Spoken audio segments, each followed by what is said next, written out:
नमस्कार dear students.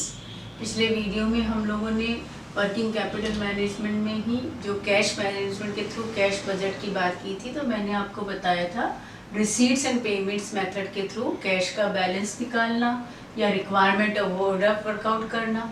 तो उसी का सेकंड मेथड कैश बजट में मैं वो थ्योरी में मैंने पहले आपको बताया था। तो सेकंड मेथड है एडजस्टेड P&L अकाउंट मेथड।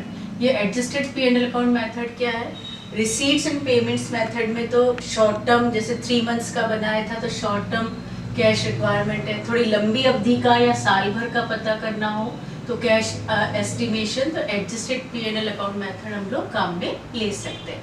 उसमें हम क्या करते हैं, जो बजटेड नेट प्रॉफिट होता है, जो एस्टिमेटेड नेट प्रॉफिट होता है, उसमें एडजस्टमेंट करते हैं। क्योंकि नेट प्रॉफिट क्या होता है, जो फंडामेंटल जो अपने प्रिंसिपल्स हैं अकाउंटिंग के, उसके according net profit and loss account हम बनाते हैं। तो उसमें तो सारे अपने जिसके अकॉर्डिंग प्रॉफिट निकालना होता है, नॉन कैश आइटम टू जो ले लेते हैं हम लोग, या एक्रूड एक्सपेंसेस ले लेते हैं, आउटस्टैंडिंग एक्सपेंसेस ले लेते हैं, वो सारा करके नेट प्रॉफिट आता है। पर यहाँ पे हमको क्या करना है, जो नेट प्रॉफिट है उस बजटेड नेट प्रॉफिट में रीएडजस्टमेंट करना है, जिससे कि एग्जैक्टली कितना कैश इनफ्लो हुआ और कितना कैश आउटफ्लो हुआ वो हम लोग वर्कआउट कर सके। तो जो नेट प्रॉफिट है उसमें कुछ एडिशंस हम लोग वापस करते हैं, कुछ सब्ट्रैक्शन करते हैं, और एडिशन और डिडक्शन के थ्रू फाइनली वास्तव में कितना कैश का रिक्वायरमेंट है या सरप्लस है, डेफिसिट है, वो हमको पता चलता है। तो जो नेट प्रॉफिट है उसमें एडिशंस क्या क्या होते हैं।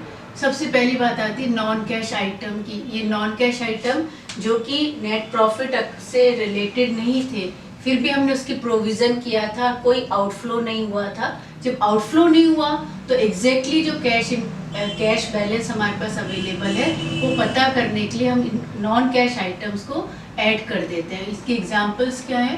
प्रोविज़न फॉर डेप्रिसिएशन, जो फिक्स्ड एसेट्स पे डेप्रिसिएशन है, वो इनकम टैक्स के पॉइंट ऑफ व्यू से, क्योंकि इनकम टैक्स की रिबेट मिलती है, हम उस प्रोविज़न फॉर डेप्रिसिएशन को लेस करते हैं। और लेस करने से क्या होता है, कैश आउटफ्लो तो हुआ नहीं है, पर रियल सेंस में हमने उसको डिडक्ट कर दिया, तो इसलिए अगेन उसको ऐड कर देते हैं। तो कैश आउट अपने पास अवेलेबल कैश वापस उसमें इंक्रीज हो जाता है।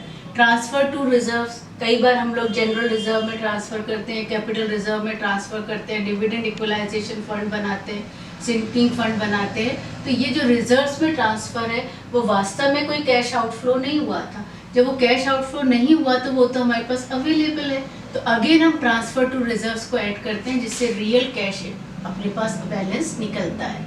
तीसरी बात आती है loss on sale of fixed asset. अब फिक्स्ड एसेट्स कोई सेल और परचेज हमारा ट्रेड से रिलेटेड नहीं होता, व्यापार से रिलेटेड नहीं होता, वो हमको कैश इनफ्लो दिखाता है। पर कैश इनफ्लो दिखाने में क्या होता है, हमने जो लॉस उसमें हमको हुआ फिक्स एसेट्स की सेल पे, उस लेस का डिडक्शन इनकम टैक्स में बेनिफिट लेने के लिए हमने उस P&L अकाउंट में लेस कर दिया था।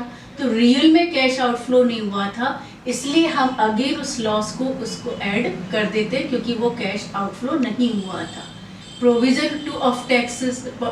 ऑफ टैक्सेशन की हम बात करते हैं, तो प्रोविज़न ऑफ टैक्सेशन भी क्या है, एक प्रोविज़न है जो रियल सेंस में तो हम कैश टैक्स का पेमेंट बाद में करते हैं, और यहाँ हमने प्रोविज़न मेंटेन कर दिया। तो ये प्रोविज़न भी नॉन कैश आइटम है। तो ये सारे नॉन कैश आइटम अब हम अपने P&L अकाउंट के बजटेड नेट प्रॉफिट में हम ऐड कर देते हैं, क्योंकि इतना कैश हमारे पास अवेलेबल है। सेकेंड बात आती है डिक्रीज इन करेंट एसेट। जो भी वर्किंग कैपिटल में चेंजेस हमको शो करते हैं, और वर्किंग कैपिटल के चेंजेस क्योंकि प्रॉफिट एंड लॉस अकाउंट का पार्ट नहीं होते हैं, तो वो यहाँ पे आए ही नहीं। तो जितने भी वर्किंग कैपिटल में चेंजेस है, या जो अपनी जो फिक्स कैपिटल है उसके चेंजेस हैं, उनको हम यहाँ पे ऐड करते हैं। जैसे decrease in current assets. Decrease in current asset क्या है, क्लोजिंग स्टॉक कम हो गया या आपके डेटर्स कम हो गए, इसका मतलब वो सारे के सारे कन्वर्ट किस में हो गए, कैश में कन्वर्ट हो गए, और कैश बैलेंस को वो इंक्रीज करते हैं। तो वो क्योंकि P&L का पार्ट नहीं थे, तो यहाँ पे हम वापस उसको ऐड करते हैं डिक्रीज इन करेंट एसेट्स को। जैसे स्टॉक की बात करी, डेटर्स की बात करी, कोई बिल्स रिसीवेबल्स की बात करी, और कोई करेंट एसेट्स है उनकी बात करी, तो वो डिक्रीजेस जो हैं वो हमारे कैश बैलेंस को बढ़ाते हैं, तो उसको हम वापस ऐड करते हैं। Increase in current liabilities. अब करेंट लायबिलिटीज़ भी P&L का पार्ट नहीं था पहले, अब जो करंट लायबिलिटीज की बात करते हैं, क्रेडिटर्स इंक्रीज हो गए। क्रेडिटर्स इंक्रीज हो गए, इसका मीनिंग हुआ कि परचेजेस को हमने पे ही नहीं किया था। जब परचेजेस को पे नहीं किया था तो हमारे पास रियल सेंस में इतना कैश अवेलेबल है, उस कैश को वर्कआउट करने के लिए हम इसको इंक्रीज इन क्रेडिटर्स को ऐड कर देते हैं। और भी कोई करंट लायबिलिटीज में इंक्रीज होता है तो वो हम इसमें वापस ऐड करते हैं, जो कि वर्किंग कैपिटल के चेंजेस को बताता है और कैश इनफ्लोज को बताता है।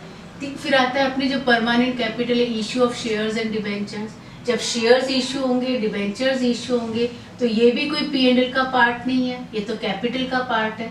तो इनके इंक्रीज होने से हमारे पास कैश का जो बैलेंस है वो बैलेंस इंक्रीज हो जाता है। तो रियल कैश बैलेंस निकालने के लिए issue of shares and debentures जब होता है तो कैश इनफ्लो को बताता है और कैश बैलेंस को इंक्रीज करता है, तो हम इसको क्या करते हैं, ऐड कर देते हैं। सेल ऑफ फिक्स एसेट्स, यहाँ पे लॉस था उसको अपन ने ऐड किया, और सेल ऑफ फिक्स एसेट्स भी कैश बैलेंस को बढ़ाता है। वो कोई हमारा ट्रेड का पार्ट नहीं है, पर रियल कैश बैलेंस हमारे पास इंक्रीज हो गया, तो सेल ऑफ फिक्स एसेट्स को भी हम वापस इसमें ऐड कर देते हैं। Raising long term loan, long term loan भी एक कैपिटल का पार्ट है या बैलेंस शीट में लायबिलिटीज को इंक्रीज करता है। तो फिक्स लायबिलिटीज इंक्रीज हुई है, जैसे हमने मॉर्गेज लोन लिया है, तो मॉर्गेज लोन लेने से क्या हुआ, कैश इनफ्लो हमारे इंक्रीज हो गए। तो रेजिंग लॉन्ग टर्म लोन्स क्या कहलाता है, ऐड टू नेट, हम इसको नेट प्रॉफिट में ऐड करते हैं। ये सारे एडिशंस करने से हमारा नेट प्रॉफिट का बैलेंस बढ़ जाता है, कैश इनफ्लोज का बैलेंस बढ़ जाता है, और हमको बैलेंस पता पड़ता है कि कितना हमारे पास कैश इनकमिंग था। फिर आते हैं सब्सट्रैक्शन या डिडक्शंस। डिडक्शंस क्या करेंगे, इंक्रीज इन करेंट एसेट्स, यहाँ डिक्रीज को हमने ऐड किया था। इंक्रीज इन करेंट एसेट का मतलब क्या हुआ, जैसे क्लोजिंग स्टॉक हमारा इंक्रीज हो गया, इसका मीनिंग हुआ या कि हमारी सेल नहीं हुई है, और सेल नहीं होने से कोई परचेजेस हुए होंगे तो कैश आउटफ्लो हुआ है। अब कैश आउटफ्लो होने से कैश क्या होगा, डाउन होगा, कैश बैलेंस कम होगा। तो increase in current assets, increase in debtors. Increase in debtors का मतलब हुआ कि डेटर्स ने हमको पे नहीं किया, सेल तो हुई है पर पे नहीं हुआ है, तो हमारे पास कैश बैलेंस कम है, तो इंक्रीज इन करेंट एसेट्स को हम ऐड कर देते हैं।